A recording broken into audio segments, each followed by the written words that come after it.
Hello students, a very good welcome to our YouTube channel Enlightening Management Tutorials. आज हम discuss करेंगे अपने last session के topic को, जिसमें हम लास्ट सेशन को ही कंटिन्यू करेंगे आज के सेशन में। लास्ट सेशन में हम लोग डिस्कस कर रहे थे new classical approach of management की ह्यूमन रिलेशंस अप्रोच को, जो कि एल्टन मेयो ने दी थी, जिसके अंदर हम हॉथॉर्न एक्सपेरिमेंट्स को डिस्कस कर रहे थे। हॉथॉर्न एक्सपेरिमेंट्स के स्टार्टिंग के दो एक्सपेरिमेंट्स इल्यूमिनेशन और रिले असेंबली टेस्ट रूम को हम लोगों ने डिस्कस कर लिया है। तो अगर आपने उस वीडियो को नहीं देखा है तो उस वीडियो का लिंक डिस्क्रिप्शन बॉक्स में मैंने दे दिया है, आप वहाँ पे जाके उसको चेक कर सकते हैं and it would be useful अगर आप इस सेशन को देखने से पहले उस सेशन को देख लें। So let's get started our today session. तो आज हमें डिस्कस करनी है अपने हॉथॉर्न एक्सपेरिमेंट्स की बचे हुए दो एक्सपेरिमेंट्स को। तो सबसे पहले मैं इन शॉर्ट बता देती हूँ कि हॉथॉर्न एक्सपेरिमेंट्स क्या थे। तो बेसिकली जो हॉथॉर्न एक्सपेरिमेंट्स थे, this was the main reasons of the human relation approach. Alright, जो कि कौन लेकर आए थे? हमारे जॉर्ज एल्टन मेयो। अब ये जो हॉथॉर्न एक्सपेरिमेंट्स थे ये बेसिकली कंडक्ट किए गए थे ये देखने के लिए कि एक ऑर्गेनाइजेशन के अंदर एक वर्कर की एफिशिएंसी, उसकी प्रोडक्टिविटी पर इम्पैक्ट क्या सिर्फ फिज़िकल फैक्टर्स का पड़ता है या फिर इसके अलावा और भी सोशो साइकोलॉजिकल फैक्टर्स होते हैं। तो इस चीज़ को देखने के लिए जॉर्ज एल्टन मेयो और उनकी टीम ने हॉथॉर्न एक्सपेरिमेंट्स को कंडक्ट किया था, जिसमें 4 एक्सपेरिमेंट्स उन्होंने किए थे: illumination, relay assembly test room, mass interviewing programme and bank wiring observation room experiment.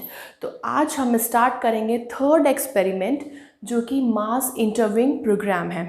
तो अब ये जो मास इंटरविंग प्रोग्राम था, सबसे पहले ये कंडक्ट हुआ था 1928 से लेके 1930 तक। ठीक है, अब मास इंटरविंग प्रोग्राम मतलब नाम से पता चल रहा है कि हमने इंटरव्यूज़ लिए थे और बहुत ही ग्रुप में लिए थे।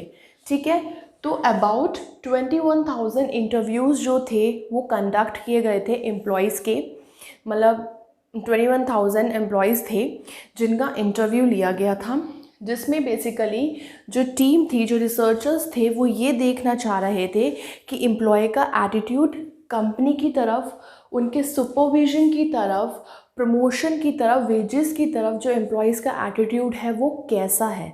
ठीक है, अब इनिशियली स्टार्टिंग में ये जो एक्सपेरिमेंट था, बेसिकली ये जो इंटरव्यूइंग प्रोग्राम था, ये डायरेक्ट क्वेश्चनिंग के थ्रू हुआ। मतलब जो टीम थी रिसर्चर्स की, वो डायरेक्टली एम्प्लॉय से पूछ रही थी कि do you like your supervisor. मतलब सिर्फ डायरेक्ट क्वेश्चनिंग हो रही थी एम्प्लॉयज़ के साथ, वर्कर्स के साथ, क्या आपको अपने सुपरवाइज़र पसंद है, क्या कहीं ना कहीं आपको लगता है आपके सुपरवाइज़र बायस्ड हैं, अनबायस्ड हैं। तो एक डायरेक्ट क्वेश्चनिंग वाला जो फेज़ था एम्प्लॉयज़ के साथ वो किया जा रहा था, जिसमें एम्प्लॉयज़ को आंसर देना था यस और नो, दैट्स इट। ठीक है, तो फिर ये देखा गया कि ये जो मेथड है, कहीं ना कहीं इसमें जो रूट है हमारी प्रॉब्लम की, हम उसको डायग्नोस नहीं कर पा रहे हैं। मतलब जस्ट सिर्फ एम्प्लॉयज़ को येस और नो में आंसर देना है, तो इससे स्पेसिफिकली रीजंस जो थे उनके आंसर्स के पता नहीं लग रहे थे। इसीलिए उसके बाद उन्होंने अपने इंटरव्यूइंग के मेथड को चेंज कर दिया और डायरेक्टिव क्वेश्चनिंग की जगह उन्होंने अब नॉन डायरेक्टिव क्वेश्चनिंग स्टार्ट करी। मतलब अब यहाँ पे जो इंटरव्यूअर था उसको बोला गया कि आपको जो है अपने एम्प्लॉयज़ को, अपने वर्कर्स को सुनना है instead of talking, arguing and advising. मतलब उनको ओपन एंडेड क्वेश्चंस देने हैं, जिससे कि जो एम्प्लॉयज़ हैं, वर्कर्स हैं, वो अपने जो आंसर्स दें उसका वो रीज़न भी दे सकें, वो बता सकें कि ऐसा क्यों वो फील कर रहे हैं या ऐसा आंसर देने का उनका क्या रीज़न है। ठीक है, तो ये देखा गया during the course of interview. It was discovered that कि जो वर्कर का बिहेवियर है, एक इंडिविजुअल वर्कर का बिहेवियर जो था वो इन्फ्लुएंस हो रहा था ग्रुप के बिहेवियर से। मतलब जब हम एक पर्टिकुलर ऑर्गेनाइजेशन के अंदर काम करते हैं, ठीक है, तो जो एक इंडिविजुअल एम्प्लॉई है, उसका जो वर्कर है, जो इंडिविजुअल एम्प्लॉई है, वर्कर है, उसका जो बिहेवियर है वो इन्फ्लुएंस होता है उसके ग्रुप के बिहेवियर से।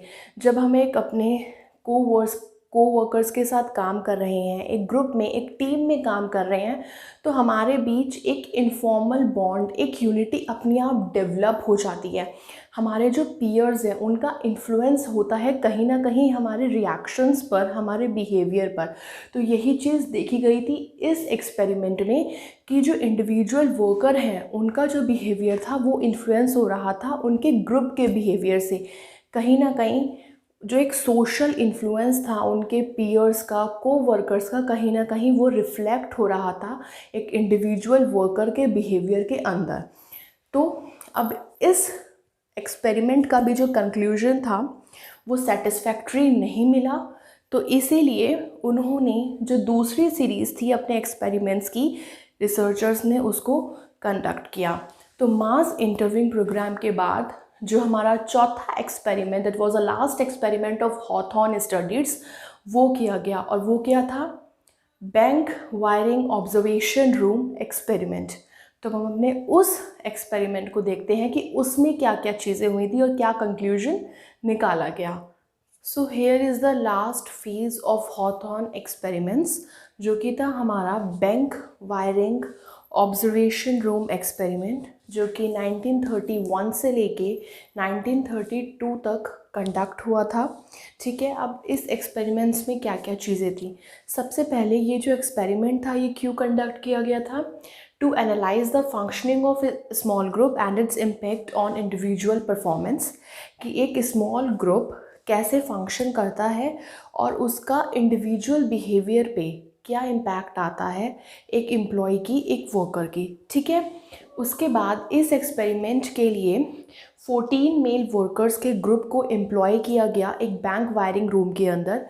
उन 14 मेल वर्कर्स में से जो 9 थे वायरमैन थे, 3 हमारे सोल्डर मैन थे और 2 हमारे इंस्पेक्टर्स थे।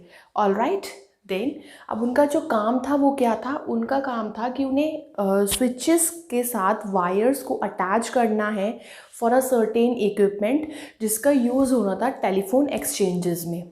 ठीक है, अब ये तो उनका काम था। अब जब बात आई कॉम्पनसेशन की कि उन्हें जो वेजेस हैं वर्कर्स को वो किस तरीके से मिलेंगे, तो जो आवरली वेज रेट था एक एम्प्लॉय का वो बेस था कि उसका एवरेज आउटपुट कितना है, और जो उन्हें बोनस दिया जाना था वो था कि एक ग्रुप का एवरेज आउटपुट कितना निकल कर आता है। उसका खुद का आवरली वेज रेट जो था एक एम्प्लॉय का, वो तो उसकी खुद के आउटपुट के ऊपर डिपेंड कर रहा था कि वो कितना एवरेज दे रहा है, लेकिन जो बोनस था वो किसके ऊपर डिपेंड था कि ग्रुप का जो आउटपुट है उसका एवरेज कितना है। ठीक है, अब क्या हुआ, इस एक्सपेरिमेंट के लिए पहले से ही रिसर्चर्स ने एक हाइपोथेसिस बना लिया। मतलब उन्होंने क्या डिसाइड किया, हाइपोथेसिस क्या माना गया कि अगर वर्कर्स जो हैं ज़्यादा अर्न करने के लिए क्या करेंगे, ज़्यादा से ज़्यादा प्रोड्यूस करेंगे, क्योंकि जो उनका आवरली वेज रेट है वो किस पर डिपेंड कर रहा है, जितना ज़्यादा वो प्रोड्यूस करेंगे उतना ही ज़्यादा उनको वेजेस मिलेंगे। तो इसलिए उन्होंने बोला कि हो सकता है ज़्यादा अर्न करने के लिए जो वर्कर्स हैं, जो इंडिविजुअल वर्कर्स हैं, वो ज़्यादा से ज़्यादा प्रोड्यूस करेंगे, और दूसरी तरफ जो बोनस मिलना है वो ग्रुप के एवरेज आउटपुट के बेसिस पे मिलना है। तो उस बोनस का एडवांटेज लेने के लिए वो आपस में अपने कोवर्कर्स की हेल्प करेंगे, जिससे कि जो ग्रुप का आउटपुट है वो मैक्सिमम हो और उन्हें बोनस मिल सके। तो ये तो उनका हाइपोथेसिस उन्होंने माना। अब इस एक्सपेरिमेंट में हुआ क्या, अब हम उसको डिस्कस करते हैं। अब ये जो हाइपोथेसिस था जो कि हमारे रिसर्चर्स ने डिसाइड किया था इस एक्सपेरिमेंट के लिए कि ज़्यादा अर्न करने के लिए जो वर्कर्स हैं वो हमारे ज़्यादा प्रोड्यूस करेंगे और बोनस का एडवांटेज लेने के लिए वो अपने कोवर्कर्स की एक ग्रुप के अंदर हेल्प करेंगे जिससे कि उन्हें बोनस मिल सके। लेकिन ये जो हाइपोथेसिस था ये वैलिड नहीं रहा, उनका ये हाइपोथेसिस फेल हो गया। मतलब जो चीज़ उन्होंने सोची थी वैसा नहीं हुआ, उसका बिल्कुल ऑपोजिट हुआ।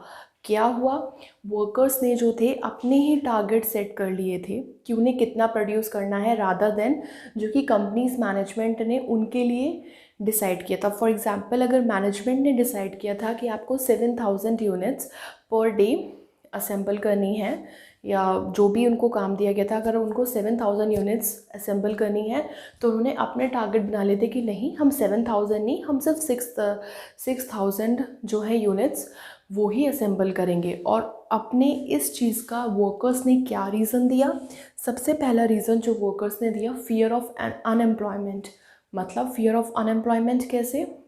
उन्होंने सोचा कि अगर प्रोडक्शन पर हेड जो है बढ़ जाएगा तो जो वर्कर्स उसको प्रोड्यूस नहीं कर पाएंगे, हो सकता है कुछ वर्कर्स उस प्रोडक्शन को अचीव कर लें और कुछ वर्कर्स उस प्रोडक्शन को ना कर पाएँ, तो जो वर्कर्स उसको अचीव नहीं कर पाएंगे उनको निकाल दिया जाएगा। तो कहीं ना कहीं एक फियर ऑफ अनएम्प्लॉयमेंट था, इसीलिए उन्होंने अपने खुद के टारगेट्स बना लिए। दूसरा रीज़न उन्होंने क्या दिया वर्कर्स ने? दूसरा रीज़न दिया fear of raising the standards. मतलब कि अगर हमने कंपनी के बताए हुए टारगेट को अचीव कर लिया तो जो कंपनी है, जो मैनेजमेंट है, वो ये सोचेगी कि इस टारगेट को अचीव करना इतना इजी था, तो फिर से वो क्या करेगी, अपने स्टैंडर्ड्स को बढ़ा देगी। अगर हम उनका दिया हुआ standard with in a time complete कर लेते हैं तो उन्हें ये टारगेट बहुत छोटा लगेगा और फिर से वो अपने स्टैंडर्ड्स जो हैं वो रेज़ कर देंगी। और तीसरा रीज़न जो उन्होंने दिया, that was a protection of the slower workers. Her worker की, हर एम्प्लॉय की जो एफिशिएंसी होती है वो अलग होती है, वेरी करती है। कोई जल्दी काम करता है, कोई थोड़ा स्लो काम करता है, किसी का रिदम अलग होता है, किसी का रिदम अलग होता है। तो जो स्लोवर वर्कर्स थे उनको प्रोटेक्ट करने के लिए, जिससे कि उनको वो अनएम्प्लॉय ना हो जाए, उनको निकाल ना दिया जाए, स्लोवर वर्कर्स को प्रोटेक्ट करने के लिए अपने टारगेट्स, ऐसे टारगेट्स रखे गए जो हर कोई अचीव कर सके, जिससे कि जो स्लोवर वर्कर्स हैं हम उनको प्रोटेक्ट कर सकें। और जो एक रीज़न दिया उन्होंने वो दिया satisfaction on the part of management. Workers ने, एम्प्लॉयज़ ने ये सोचा कि हम कंपनी को उनके बताए हुए टारगेट्स के बिना, उनके बताए हुए टारगेट्स के अलावा अपने टारगेट्स दे रहे हैं, अपने टारगेट्स के अकॉर्डिंग उनको प्रोड्यूस करके दे रहे हैं, और उसमें जो मैनेजमेंट है, जो कंपनी है, उसको सेटिस्फैक्शन मिल रहा है। That's it. उनको कम प्रोड्यूस करने पे जो मैनेजमेंट है, जो कंपनी है, वो वर्कर्स को कुछ नहीं कह रही है, एम्प्लॉयज़ को कुछ नहीं कह रहे हैं। हालांकि जो कंपनी ने टारगेट सेट किया था वो 7000 का सेट किया था, लेकिन अब जो वर्कर्स हैं, जो हमारे एम्प्लॉयज़ हैं, वो 6000 उन्हें प्रोड्यूस करके दे रहे हैं। लेकिन इसके बावजूद भी जो कंपनी है, जो मैनेजमेंट है, ना तो उनको रिट्रेंच कर रही है, ना उनको अनएम्प्लॉय कर रही है। तो कहीं ना कहीं जो कंपनी है वो भी इस टारगेट के साथ सेटिस्फाइड है। तो इसीलिए वर्कर्स ने अपने ही नॉर्म्स बना लिए थे, अपने ही टारगेट सेट कर लिए थे और वो उसी के अकॉर्डिंग काम कर रहे थे। तो इस एक्सपेरिमेंट से ये कंक्लूजन सामने आया कि एग्जैक्टली जो इनफॉर्मल रिलेशंस होते हैं ग्रुप्स के अंदर, कहीं ना कहीं उनका इम्पैक्ट पड़ता है एक ह्यूमन के बिहेवियर पर। जब वो एक ऑर्गेनाइजेशन में काम कर रहा है, एक ग्रुप में काम कर रहा है, तो उसकी प्रोडक्टिविटी, उसकी एफिशिएंसी, इन सब चीज़ों पर apart from the physical factors, human relations, socio psychological relations, इन सब का इफ़ेक्ट पड़ता है। अब जितने भी एक्सपेरिमेंट्स हुए सब में ये देखा गया कि कहीं ना कहीं ग्रुप का इन्फ्लुएंस पड़ रहा है एक इंडिविजुअल की परफॉर्मेंस पर। क्योंकि जब हम एक ग्रुप के अंदर काम करते हैं तो कहीं ना कहीं एक बॉन्ड, एक इनफॉर्मल रिलेशंस जो है कोवर्कर्स के विद इन अमंग क्रिएट हो जाते हैं। और कहीं ना कहीं जो पीयर्स होता है, पीयर का जो प्रेशर्स है, जो हमने आपस में एक इनफॉर्मल रिलेशंस बनाए हैं, उनका इन्फ्लुएंस होता है हमारे इंडिविजुअल बिहेवियर पर। और वो जो नॉर्म्स बनाए जाते हैं कहीं ना कहीं उस ग्रुप के जो मेंबर्स हैं सब उसको फॉलो करते हैं। सो ये एक्सपेरिमेंट्स जो कि हॉथॉर्न एक्सपेरिमेंट्स थे, प्रोफेसर एल्टन मेयो ने किए थे। अब इन सारे एक्सपेरिमेंट्स करने के बाद उन्होंने क्या कंक्लूजन दिया, अब हम उसको देखेंगे। अब कौन कौन से कंक्लूजन्स जो थे वो जॉर्ज एल्टन मेयो ने दिए on the basis of the Hawthorne experiments, अब हम उनको डिस्कस करते हैं। तो जो सबसे पहला कंक्लूजन था on the basis of his research, that was social unit. मतलब उन्होंने बोला कि एक ऑर्गेनाइजेशन जो है सिर्फ एक टेक्नो इकोनॉमिक यूनिट नहीं होती, वो एक सोशल यूनिट होती है। जो हमारे एम्प्लॉयज़ होते हैं सोशल यूनिट भी होती है as well as techno economic unit के अलावा सोशल यूनिट भी होती है। और जो हमारे एम्प्लॉयज़ होते हैं, जो हमारे वर्कर्स होते हैं, apart from the economic being they are also social being. तो कहीं ना कहीं ये जो सोशल करेक्टरिस्टिक है, ये एम्प्लॉय को जो मोराल है उसको अपग्रेड करती है, उसको मोटिवेट करती है कि वो अच्छे से इफ़ेक्टिवली प्रोड्यूस करे। ठीक है, तो ये जो सोशल करेक्टरिस्टिक है कहीं ना कहीं उसके बिहेवियर पर, उसकी प्रोडक्टिविटी पर, उसकी एफिशिएंसी पर इम्पैक्ट डालती है। तो हमें ऑर्गेनाइजेशन को सिर्फ एक टेक्निकल यूनिट, एक फिज़िकल यूनिट की तरह नहीं, एक सोशल यूनिट की तरह लेकर चलना चाहिए। और जो सेकंड कंक्लूजन उन्होंने दिया, that was a group influence. Exactly उन्होंने वही चीज़ बोली कि एक इंडिविजुअल के वर्कर पर, एक इंडिविजुअल वर्कर की एफिशिएंसी पर, उसकी प्रोडक्टिविटी पर, उसके बिहेवियर पर ग्रुप का इन्फ्लुएंस होता है। जिस पर्टिकुलर ग्रुप के अंदर वो एम्प्लॉय काम कर रहा है, तो जो उसके को वर्कर्स हैं, उसके जो पीयर्स हैं, उनका कहीं ना कहीं एक प्रेशर है, कहीं ना कहीं उनके साथ उसने एक इनफॉर्मल बॉन्ड क्रिएट कर लिया है। तो कहीं ना कहीं वो जिस तरीके से प्रोड्यूस करेगा, उसका जिस तरीके से बिहेवियर निकल कर आएगा, वो एक ग्रुप का इन्फ्लुएंस ही होता है। ठीक है, और the next one is group behaviour. मतलब ग्रुप बिहेवियर से क्या मतलब है? ग्रुप बिहेवियर से मतलब है कि मैनेजमेंट को ये चीज़ समझनी चाहिए कि जो ग्रुप का बिहेवियर है कहीं ना कहीं डोमिनेट और सुपरसीड कर जाता है इंडिविजुअल के बिहेवियर से। मतलब कहीं ना कहीं हमें इंडिविजुअल बिहेवियर के ऊपर ग्रुप के बिहेवियर को रखना चाहिए, क्योंकि उसका इम्पैक्ट पड़ रहा है आपके इंडिविजुअल की परफॉर्मेंस पर, उसके बिहेवियर पर। ठीक है, and the next one is supervision. Supervision से वो क्या समझाना चाहते थे? सुपरविजन से उन्होंने ये बताया कि जो सुपरविजन होना चाहिए ना, कि हमें जिस तरीके से सुपरवाइज़ करना है अपने वर्कर्स को, वो बहुत स्ट्रिक्टली नहीं होना चाहिए। ऑटोक्रेटिक जो मेथड है वो हमें फॉलो नहीं करना चाहिए। जैसे कि हमने रिले असेंबली टेस्ट रूम में देखा था, जो सुपरवाइजर्स थे उनके साथ जो रिलेशंस था गर्ल्स का, उनके ग्रुप का, वो कहीं ना कहीं एक क्लोजली फ्रेंडली रिलेशन हो गया था, जिसका इफ़ेक्ट पड़ रहा था उनकी प्रोडक्टिविटी पर। कहीं ना कहीं सुपरवाइज़र के साथ उनका एक फ्रेंडली क्लोज रिलेशन बन गया था, जिससे उनकी जो प्रोडक्टिविटी थी वो मैक्सिमाइज़ हो रही थी। वो अपने जो पॉइंट्स थे, अपने जो व्यू पॉइंट्स थे, कहीं ना कहीं इनको क्लियरली सुपरवाइज़र के सामने रख पा रहे थे। ठीक है, and the next one is working conditions.